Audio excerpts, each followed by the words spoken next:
Hello, my name is Jesus Mayon. I'm trying to start up a computer repair shop in the YouTube channel.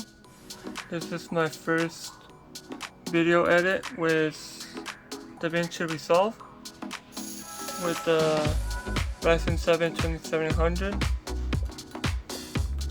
Phantix 500A, and video game collection.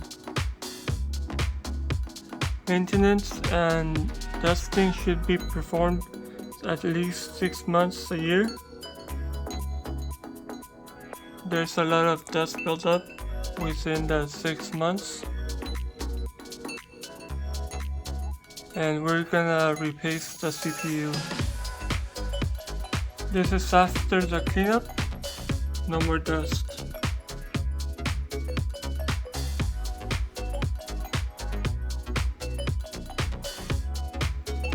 Let's back up